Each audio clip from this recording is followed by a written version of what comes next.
Hello, this presentation is designed to give you additional information about the 2016 Cambridge Schools experience. I'm Dr. Danielle Dennis, and at the end of this presentation, you'll have access to my email address, so if you have any additional questions, please feel free to send them my way. Cambridge Schools Experience is a 4-week intensive internship program in Cambridge, England. We take about 20 undergraduate or MAT students to the UK to experience teaching in a primary classroom. There, primary is the equivalent of elementary. So for early childhood students, you have access to all of the same grades that you would have access to in an elementary school, and for MAT students, the same is true. You can see here, this is our group from this past year. They're standing outside of the house where we live, which I'll talk about in just a minute. Just to orient you, Cambridge is about 45 minutes northeast of London by train. It's a very quick train ride. From the airports, it's a very quick and affordable bus ride, and Cambridge has access to a nearby airport that you can take for weekend trips. We have international partnerships with 4 primary schools in Cambridge, England. The Spinney Primary is an interesting example because there are 37 different languages spoken at the Spinney. Most of these languages are the students' first language, so English comes as their second learned language.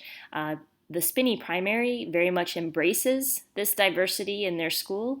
When you first walk in, you see a large map of the world and pictures of every student at the school with a string running down to the country of their origin. And they use what they learn about the children to teach different lessons in school, as well as the weekly assemblies where the whole school gathers. Cottenham, Morley, and Great Abington are also wonderful examples of partnership schools with different types of diversity in each. So this is me, and that is Betty, my British bike. I have been the tour leader on the Cambridge Schools Experience for 4 years. 2016 will be my 5th. I've worked very hard to build deep relationships with our schools so that you have the best experience you can within the classroom that you're assigned. The head teachers at our school, and a head teacher is basically a principal, all work very closely with us in order to, again, ensure that you have a wonderful experience. And most of our collaborating teachers, they call them mentor teachers there, are experienced with our program. So they've hosted other students from USF in the past. We have 2 other instructors who will be with us this summer. Both are graduate students in literacy studies. Brian Flores is one. Brian was my co-leader last year in 2015, and he serves as a literacy coach in that position. So because all 3 of us, Brian, Allison, who I'll show you in just a minute, and myself, have backgrounds in literacy, we focus very heavily on developing you as a teacher of literacy. We also work with you in all of the other subjects, but what you'll find in the primary schools in Cambridge is that literacy is infused throughout the day. So our focus on literacy really matches the goals and expectations of the school. Allison Papke is also a student in literacy studies, a doctoral student in literacy studies. She was a literacy coach last year, and she was a student participant in 2010. So she brings a very unique lens in that she's been in your shoes in the past, and then she's also supported students who were in your shoes last year.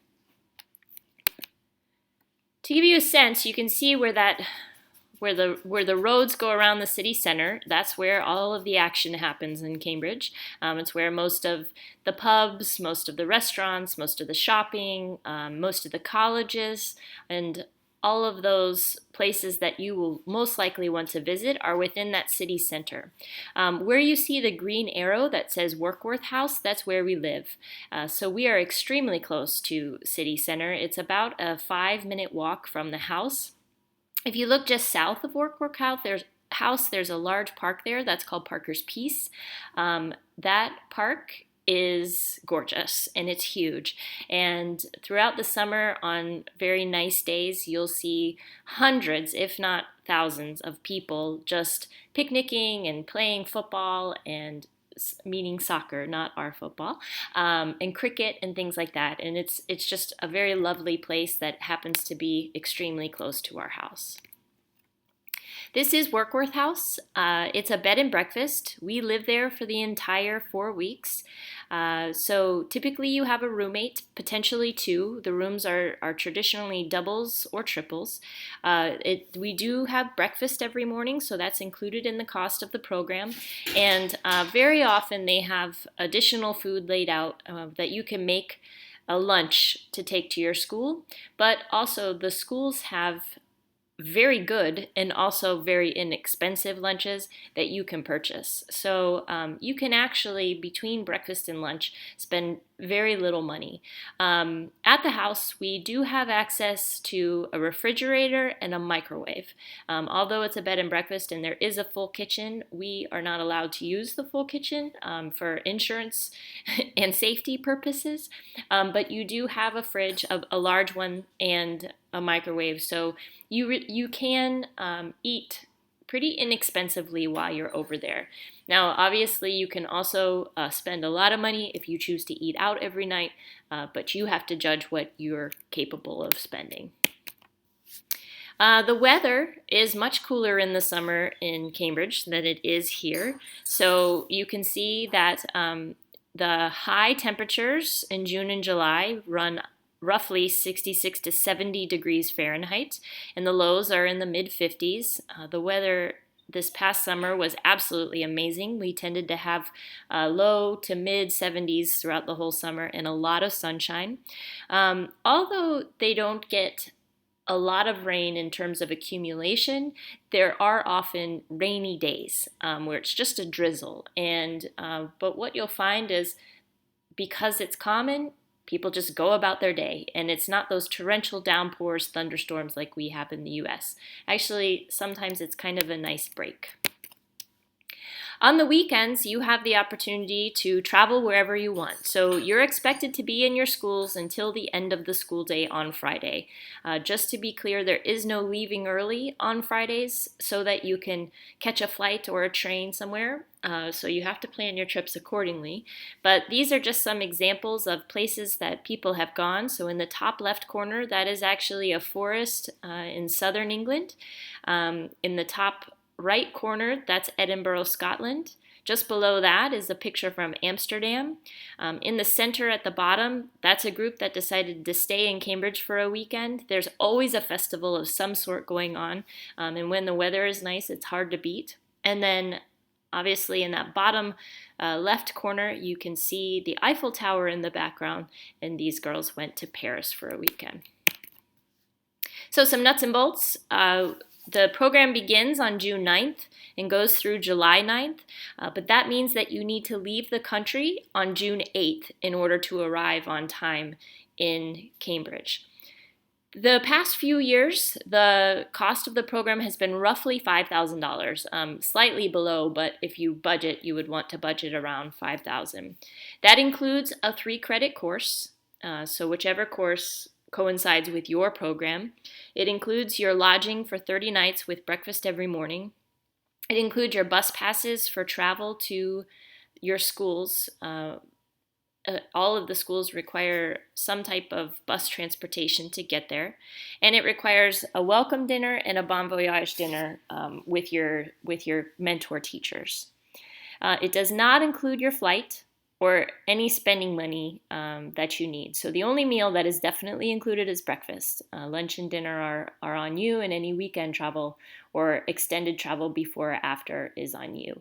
But just to keep in mind, this does include your lodging for the weekends. So you do not have to leave for the weekend. You can certainly stay, and you still have a place to stay and breakfast in the morning. So we have changed our deadline to apply. It says here, I know October 16th, but we are actually extending that for early childhood and MAT majors, and we're extending that until October 30th. So you have until October 30th to complete your application. We're going to turn around those decisions very quickly, and we'll notify you by November 2nd if you have been accepted into the program. You can access the application through the Study Abroad program at USF. I'll also send the link to your instructors so that you can access it through an email or off of Canvas, however they decide to send that to you. In terms of financial aid and the types of funds that you can use financial aid to help you, but they don't provide any additional money on top of what they typically would for a summer because you're doing study abroad. So you would get roughly the same amount that you get any summer that you take courses. Your payments are due. There's a deposit due in mid-November, and that's a $500 non-refundable deposit. So that is essentially your commitment to the program. Then your final payment is due with your summer tuition payment that comes on OASIS. I do not know if Study Abroad would consider a payment plan. That would be worth talking to them about. So some more nuts and bolts. If you're an early childhood major, this experience will fulfill some of your requirements for your level 3, EEC 4943. So you will actually register for that class this summer, and that's the 3-credit course that's included with the payment for the program. You'll complete some of your requirements in that class, but then still be expected to complete requirements for the course, including a critical task, which, as you know, is a major assignment, when you return in the fall, so in the fall semester. If you're selected for the program, we will sit down with you and your instructors in early childhood and clearly lay out what the expectations are so that you can make an informed decision. For both the MAT and early childhood, your instructors teach your summer courses either on an alternative calendar or online so that you are able to attend the Cambridge Schools experience without missing classes or too many classes. So if you are selected, you must attend 6 monthly seminars with the CSE faculty. Those dates are listed here. The first one is November 13th from 12 to 2, and that is the date that you need to commit to the program by. So that from the day that you commit, you have 5 days to pay the $500 non-refundable deposit, which means that you would need to pay that by November 20th. If you don't pay it and don't commit to the program, then you will be dropped and someone from the waiting list will be added to the program. So it's a quick turnaround, but that's because if you do not intend to commit, we need to give people who do enough time to be able to make that decision. The rest of the dates are listed here on this screen. We'll determine the time once we know who all is attending and we can see your schedules for those Fridays. Also, Study Abroad does require you to attend a pre-departure orientation. They offer them throughout the spring semester, but they are mandatory. Even with this being my 5th year leading the program, I still have to take the class through Study Abroad. So you will definitely be required to do so in order to go. So just some additional expectations. I already talked about the fact that you need to formally commit by November 13th and then pay that deposit no later than November 20th. You do have to participate in the seminars between November and May and complete any assignments related to those. We keep the assignments to a bare minimum, and what we do ask you to do is so that you are prepared to hit the ground running when we get to Cambridge. There's not much time for any sort of orientation or sort of treading water because we only have 4 weeks. So basically your first day in the classroom, you will be teaching something. You do have to attend that Study Abroad pre-departure meeting. You need to arrive in Cambridge by 3 p.m. on June 9th. So again, that means you're flying out of the U.S. on June 8th. Or you can always, depending on your course schedule, potentially fly out earlier, but no matter when you fly out of the U.S., you must be in Cambridge at the house by 3 p.m. on June 9th. You need to engage in the primary school experience daily, Monday through Friday from June 13th to July 8th. Then that means arriving at school on time and staying until the end of each day, and planning with your teacher or your coach after school. So again, your coaches are myself, Brian Flores, or Allison Papke. We also have weekly seminars while in Cambridge. Those